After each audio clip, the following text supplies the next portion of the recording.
அன்பான இறை மக்களே, இறை இயேசுவினால் நேசிக்கப்படுகின்ற அன்புக்குரிய திருச்சபையாரே,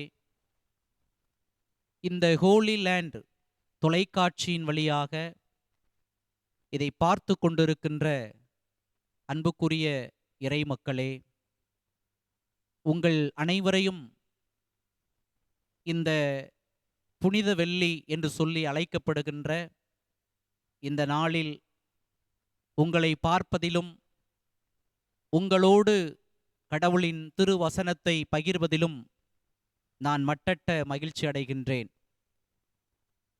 இப்படி ஒரு நல்ல வாய்ப்பினை எனக்கு கொடுத்த ஹோலி லேண்ட் தொலைக்காட்சி நிறுவனத்திற்கும் மற்றும் எனக்கு இந்த வாய்ப்பினை தந்த அன்பு போதகர் ஜோஸ் அவர்களுக்கும் நான் மனமார்ந்த நன்றியை தெரிவித்துக் கொள்ளுகின்றேன். அன்புமிக்க இறை மக்களே, பல்வேறு இடங்களிலிருந்து இதை பார்த்து கொண்டிருக்கிற கடவுளின் பிள்ளைகளே, இந்த நாள் புனித வெள்ளி என்று சொல்லி அழைக்கப்படுகிற இந்த நாள் மிக முக்கியமான ஒரு நாள். கிறிஸ்தவர்களாகிய நம்முடைய வாழ்வில் இந்த நாளை புனித வெள்ளி என்று சொல்லி நாம் அழைக்கின்றோம். இந்த வெள்ளிக்கிழமை புனிதமான நம்முடைய ஆண்டவர் இயேசு சிலுவையிலே அறையப்பட்ட இந்த நாளில் இந்த வெள்ளிக்கிழமையை நாம் புனித வெள்ளி என்று அழைக்கின்றோம். பல்வேறு பெயர்களை சொல்லி இந்த நாளை அழைப்பார்கள். புனித வெள்ளி என்று சொல்லுவார்கள், நல்ல வெள்ளி என்று சொல்லுவார்கள், துக்க வெள்ளி என்று சொல்லுவார்கள்.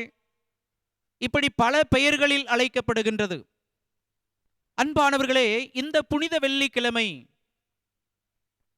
நம்ம எல்லோருக்கும் நமக்கு தெரியும், ஆண்டவர் இயேசு நமக்காக பாடுகளை ஏற்றுக்கொண்டு நமக்காக கல்வாரி சிலுவையை அவர் ஏற்றுக்கொண்டு அந்த கல்வாரி சிலுவையிலே தன் ஜீவனை கொடுப்பதற்கு முன்பதாக ஆண்டவர் இயேசு 7 வார்த்தைகளை அவர் கல்வாரி சிலுவையிலே மொழிந்தார் என்பது நமக்கு தெரியும். ஒவ்வொரு வருடமும் இந்த புனிதமான நாளில் அவருடைய புனிதமான 7 வார்த்தைகளை நாம் சிந்தித்துக் கொண்டிருக்கின்றோம். அன்பானவர்களே, ஆண்டவர் இயேசு தன்னுடைய ஜீவனை விடுகின்ற, தன் உயிரை விடுகின்ற கடைசி நேரத்திலே அவர் சொன்ன 7 வார்த்தை ஏன் அவ்வளவு முக்கியமாய் அது குறிப்பிடப்படுகிறது? திருமறையிலே ஆண்டவர் எல்லா வார்த்தைகளையும் நமக்கு கொடுத்திருக்கிறாரே, இந்த 7 வார்த்தைகளும் அவ்வளவு முக்கியமானதா என்று நீங்கள் கேட்கக்கூடும். எனக்கு அருமையானவர்களே, நம் வீட்டிலே வசிக்கின்ற, நம்ம வீடுகளிலே வாழுகின்ற வயது முதிர்ந்தவர்கள் ஒருவேளை அவர்கள் மரிக்கின்ற தருவாயிலே வருகிறார்கள் என்று சொன்னால், அவர்கள் மரிக்கின்ற போது அல்லது மரிக்கின்ற அந்த சூழல் வருகின்ற போது அவருடைய வாயிலிருந்து என்ன வார்த்தை வருகிறது என்பதை நாம் எதிர்பார்ப்போம். வயதான காலங்களில் தன்னுடைய பிள்ளைகளுக்கு, தன்னுடைய மருமக்களுக்கு, தன்னுடைய பேர பிள்ளைகளுக்கு அவர் எவ்வளமான வார்த்தைகளை சொல்ல போகிறார் என்று ஆவலோடு எதிர்பார்ப்போம். அவர் சாகக்கூடிய நேரம் சொல்லக்கூடிய வார்த்தை அவ்வளவு மேன்மையுள்ளதாக நாம் கருதுவோம். அன்பானவர்களே, அப்படி அவர் வயதான காலத்திலே மரிக்கின்ற போது நம்மை சுற்றி இருக்கிறவர்கள் சொல்லுவார்கள், கடைசி நேரம் அவர் சாகின்ற போது ஏதாவது சொல்லிவிட்டு செத்தாரா என்று கேட்பார்கள். இது நம்முடைய வாழ்க்கையினுடைய நடைமுறையிலே நாம் பார்க்கக்கூடிய காரியம். அன்பானவர்களே, இங்கே நம் ஆண்டவர் இயேசுவும் அவர் சிலுவையிலே தான் மரிக்கின்ற அந்த சூழல், ஒரு கணம் நீங்கள் சிந்தித்து பாருங்கள். அந்த சிலுவையினுடைய மரண காட்சியை நீங்கள் எண்ணி பாருங்கள். இந்த நாளில் 7 வார்த்தைகளை நாம் பகிர்கின்றோம், 7 வார்த்தைகளை கேட்கின்றோம். நாம் ஒவ்வொரு வருடமும் இதை செய்து கொண்டிருக்கிறோம். அந்த சிலுவையினுடைய காட்சியை ஒரு கணம் நீங்கள் உங்கள் கண்களுக்கு முன்பதாய் கொண்டு வாருங்கள். இயேசு ஆண்டவர் மரிக்கக்கூடிய அந்த கடைசி மணித்துளிகளிலே இந்த 7 வார்த்தைகளை பகிர்கின்றார். அதற்கு முன்பு நடந்த சம்பவத்தை எண்ணி பாருங்கள். இயேசு ஆண்டவர் அவருக்கு கொடுக்கப்படுகிற அந்த மரணம் எப்படிப்பட்ட மரணமாக இருந்தது என்பது நமக்கு தெரியும். அருமையானவர்களே, இன்றைக்கு சிலுவை மரணம் என்பது ஒரு கொடிய மரணம். அன்றைக்கு நீங்கள் பார்க்கின்ற போது தவறு செய்தால் அவர்களுக்கு கொடுக்கக்கூடிய தண்டனை தான் இந்த இழிவான மரணமாகிய சிலுவை மரணம். ஆக சிலுவை மரணம் என்பது ஒரு தவறு செய்த ஒரு குற்றவாளிக்கு கொடுக்கக்கூடிய மரணம். அதாவது தவறு செய்த ஒரு மனிதனுக்கு கொடுக்கக்கூடிய மரணம் தான் இந்த சிலுவை மரணம். ஆனால் நம்முடைய ஆண்டவர் எந்த தவறும் செய்யவில்லை. அவருக்கு இந்த சிலுவை மரணம் அங்கே கொடுக்கப்படுகிறதை நாம் பார்க்கிறோம். குற்றவாளிகளுக்கு கொடுப்பார்கள், அங்கே சண்டை உண்டு பண்ணுகிறவர்களுக்கு கொடுப்பார்கள், கலகம் உண்டு பண்ணுபவர்களுக்கு கொடுப்பார்கள். ஆனால் இயேசு எந்த கலகமும் உண்டு பண்ணவில்லை. அவருக்கு கொடுக்கப்பட்ட மரணம் இந்த சிலுவை மரணம். அப்போ சிலுவை மரணம் என்பது அவ்வளவு கொடிய ஒரு இழிவான ஒரு மரணமாக அன்றைக்கு கருதப்பட்டது. செய்யாத தவறுக்காக, செய்யாத குற்றத்திற்காக இந்த சிலுவை மரணத்தை அவர் ஏற்றுக்கொண்டார். பாவம் செய்தவர்கள், தவறு செய்தவர்கள் அப்படிப்பட்ட மரண தண்டனைக்கு, சிலுவை மரண தண்டனைக்கு ஏற்றவர்கள். ஆனால் ஆண்டவர் எந்த பாவமும் செய்யவில்லை. இயேசு, அவருக்கு இந்த சிலுவை மரணம் கொடுக்கப்பட்டது. சிலுவை மரணம் என்பது அவ்வளவு கொடிதானது, இழிவானது, கேவலமானது.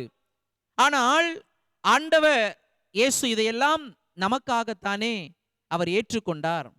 நமக்காகத்தானே அவர் சிலுவையை சுமந்தார். சிலுவையின் மரணத்தை கூட அவர் ஏற்றுக்கொண்டார். நமக்காகத்தானே தன் ஜீவனை கொடுத்தார். யோவான் 3:16 சொல்லுகிறது, இதோ நமக்காக தன் ஜீவனை கொடுக்கிறார். நமக்காக தன் ஜீவனை கொடுக்கின்ற ஒருவராக நம் ஆண்டவர் இருக்கிறார். இந்த புனித வெள்ளிக்கிழமையாகி இந்த நாளில் 7 வார்த்தைகளை அவர் சிலுவையிலே மொழிந்தார் என்பது நமக்கு தெரியும். அதற்கு முன்பதாய் நடந்த நிகழ்வுகளை ஒரு கணம் எண்ணி பாருங்கள். நம்முடைய கண்களில் கண்ணீர் வரும். அவர் சிலுவையிலே தொங்கிக் கொண்டிருக்கிற அந்த நேரம் அவருடைய வேதனை எவ்வளவு கொடிதாயிருக்கும். அவருடைய சரீரத்திலே இரத்தம், அவருடைய சரீரத்திலே முற்கள், அவருடைய தலையிலே முற்களான கிரீடம், இதையெல்லாம் நாம் ஒவ்வொரு வருடமும் சிந்திக்கின்றோம். அதற்கு முன்பதாக அவர் பல இடங்களுக்கு விசாரணைக்காக அங்கே கொண்டு போகப்படுகின்றார். மறு விசாரணை செய்கின்றார்கள். ஏதோ ஒரு குற்றவாளியை செய்தது போல திரும்ப திரும்ப விசாரிக்கின்றார்கள். இந்த விசாரணையெல்லாம் முடிந்தது. கடைசியிலே அவருக்கு கொடுக்கப்படுகிற தண்டனை சிலுவையினுடைய மரண தண்டனை. எனக்கு அருமையான தேவனுடைய பிள்ளைகளே, இயேசு மொழிந்த இந்த 7 வார்த்தை மிக முக்கியமானது. நம்முடைய வாழ்க்கையிலே இதை கேட்டுக்கொண்டிருக்கிறோம். இதனுடைய முழுமையான அர்த்தத்தை நாம் நன்றாய் புரிந்து கொள்ள வேண்டும். ஆண்டவர் இயேசு அந்த சிலுவையிலே அவர் சொல்லுகின்ற போது, சிலுவையிலே மொழிந்த அந்த 7 வார்த்தையை நீங்கள் சிந்திக்கின்ற போது எவ்வளவு ஆழமான வார்த்தை. முதல் வார்த்தையை சொல்லுகின்றார். முதல் வார்த்தையை அவர் சொல்லுகின்றார், இதோ பிதாவே இவர்களுக்கு மன்னியும், தாங்கள் செய்கிறது இன்னதென்று அறியாமல் செய்தார்கள். ஒரு மன்னிப்பின் வார்த்தையாக இருக்கிறது. எனக்கு அருமையானவர்களே, பிதாவினுடைய திட்டம் இயேசு பாடுபட வேண்டும், இறைமகன் இயேசு மரிக்க வேண்டும், இறைமகன் இயேசு நமக்காக கல்வாரி சிலுவையிலே தன் ஜீவனை கொடுக்க வேண்டும் என்பது பிதாவினுடைய திட்டம். ஆகையினாலே அங்கே சிலுவையிலே தொங்கிக் கொண்டிருக்கிற அந்த கடைசி நேரத்திலும் கூட அவர் சொல்லுகிற முதல் வார்த்தை, பிதாவே இவர்களுக்கு மன்னியும், தாங்கள் செய்கிறது இன்னதென்று அறியாமல் செய்தார்கள். ஆகவே தாங்கள் செய்கிறது இன்னதென்று அறியாமல் செய்தார்கள், இவர்களை மன்னியும் என்று சொல்லி பிதாவை நோக்கி மன்றாடுகிறார். இந்த சிலுவை மரணத்திலும் கூட பிதாவுக்கு அவர் கொடுக்கிற அந்த முக்கியத்துவம் அங்கே சொல்லுகின்றார், பிதாவே இவர்களுக்கு மன்னியும் என்று சொல்லுகிறார். இது ஒரு மன்னிப்பின் வார்த்தை. நமக்கு தெரியும், இன்றைக்கு ஒவ்வொரு வருடமும் இந்த முதல் வார்த்தையை கேட்கிற நாம், நம்மில் மன்னிக்கக்கூடிய மனப்பக்குவமும் அப்படிப்பட்ட மனப்பான்பும் நமக்கு இருக்கிறதா என்பதை ஒரு கணம் எண்ணி பாருங்கள். இதை கேட்கிறோம். ஒரு முதல் வார்த்தை நமக்கு சொல்லுகிற பாடம் என்ன? இயேசு சிலுவையிலே சொல்லுகின்றார், இவர்களுக்கு மன்னியும், தாங்கள் செய்வது என்னதென்று தெரியாமல் செய்தார்கள், அறியாமல் செய்தார்கள். ஆகவே இன்றைக்கு இறைமக்கள் நாமும் ஒருவருக்கு ஒருவர் மன்னிப்போம். ஒருவர் தவறு செய்யும் போது ஒருவர் மன்னிப்போம். ஒருவேளை அது திருச்சபை அல்லது குடும்ப உறவாக இருக்கலாம். குடும்பங்களிலே ஒருவர் தவறு செய்கிற போது ஒருவர் மன்னிக்க வேண்டும். மன்னிக்க அழைக்கப்படுகின்றோம். இந்த வார்த்தை நமக்கு சொல்லித் தருகிற காரியம், நீங்கள் மன்னியுங்கள், கிறிஸ்து மன்னித்தார், நீங்களும் மன்னிக்க வேண்டும் என்பதை இந்த முதல் வார்த்தை நமக்கு சுட்டி காட்டுகிறது. இரண்டாவது வார்த்தை சொல்லுகிறது, இன்றைக்கு நீ என்னோடு கூட பரதீசியில் இருப்பாய். அவரோடு சிலுவையிலே இதோ செய்த குற்றத்திற்காக ஒருவேளை அவன் சிலுவையிலே தொங்க விடப்பட்டிருக்கலாம். அன்பானவர்களே, அந்த அருகிலே இருந்த கல்வன் அவனை பார்த்து ஆண்டவர் சொல்லுகிறார், இன்றைக்கு நீ என்னோடு கூட பரதீசையில் இருப்பாய். அவன் சொல்லுகிறான், உம்முடைய ராஜ்யம் வரும்போது அடியேனை நினைத்தருளும் என்று சொல்லுகிறான். உடனடியாக சொல்லுகிறார், இன்றைக்கு என்னோடு கூட நீ பரதீசையில் இருப்பாய். அதுவரைக்கும் அவன் ஆண்டவரை அறியாதவனாய் வாழ்ந்தான். தன்னுடைய ஜீவன் போகக்கூடிய அந்த நேரத்திலும் கூட, இதோ உம்முடைய ராஜ்யம் வரும்போது என்னை நினைத்து கொள்ளும் என்று சொல்லுகிறான். ஆண்டவர் சொல்ல, இன்றைக்கு டுடே நீ என்னோடு கூட நீ பரதீசையில் இருப்பாய் என்று சொல்லுகிறான். அதாவது அந்த மனம் திரும்புதலை அந்த வார்த்தையிலே பார்க்கின்றோம். அந்த வார்த்தை இரண்டாவது வார்த்தையிலே மனம் திரும்புதலை பார்க்கிறோம். இன்றைக்கு இதை கேட்கிற நம்மில் மனம் திரும்புதல் அவசியமாயிருக்கிறது. மூன்றாவது வார்த்தையை பார்க்கிறோம்.